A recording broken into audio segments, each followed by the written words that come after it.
नमस्कार, मैं रूपा रजक सदीनामा की ओर से आ गई हूँ लेकर दिनांक 2 मार्च 2024 का संपादकीय लेकर, जिसका शीर्षक है अत्याचार कथा भाग 2, जिसे लिखा है हमारे अतिथि संपादक विशाल कुमार सिंह जी ने। लेखक के अन्य लेख भी कोरा पर पढ़े जा सकते हैं। बात करते हैं चावल के किस्से की। इसके प्रथम भाग बहुत दिलचस्प रहे हैं। अब आ गए हम द्वितीय भाग में। चावल की दो किस्में होती हैं, कच्चा चावल और पक्का चावल।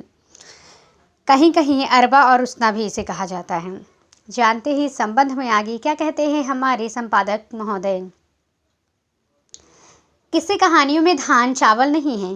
धान चावल की नस्लें को सहेजने के लिए एक जीन बैंक भी है। अपनी ही संस्कृति पर शर्मिंदा होते भारत में नहीं है। ये international rice reserve institute Philippines में है। फिलीपाइंस का ही बनाव चावल की खेती के लिए 8वें आश्चर्य की तरह देखा जा सकता है। यहाँ 26,000 स्क्वायर किलोमीटर के इलाके में चावल की खेती होती है। ये रेटेश फार्मिंग जैसी जगह है। पहाड़ी के अलग अलग स्तर पर, कुछ खेत तो समुद्र तल से 3000 फीट की ऊंचाई पर भी हैं। इनमें से कुछ खेत हजारों साल पुराने हैं और सड़ती वनस्पति को लेकर पहाड़ी से बहते पानी से लेकर एक ही बार में खेतों में सिंचाई और खाद डालने दोनों का काम हो जाता है।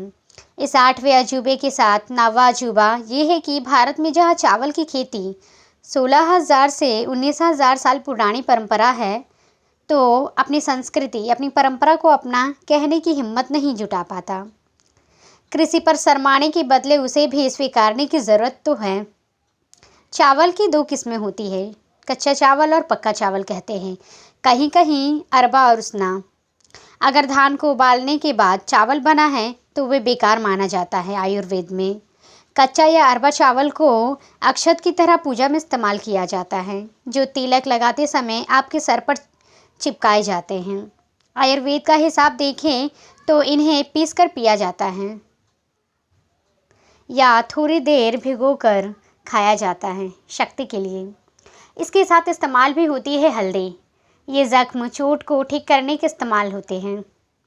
उनकी किताब 1960 के दशक में ही आकार खो गई और जब बरसों बाद कोरापुट के किसान डॉक्टर देवल देव के साथ मिलकर धान के परंपरागत बीज संरक्षित करने निकले तो भी वे करीब 2000 बीज एक छोटे से इलाके से ही जुटा लेने में कामयाब हो गए।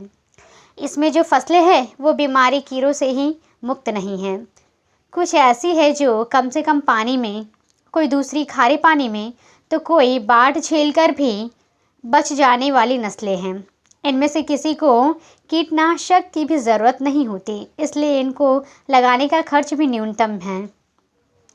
रासायनिक खाद, कीटनाशक इस्तेमाल को बंद करके उत्तर पूर्व का मणिपुर करीब 100% जैविक खेती करने का होता है।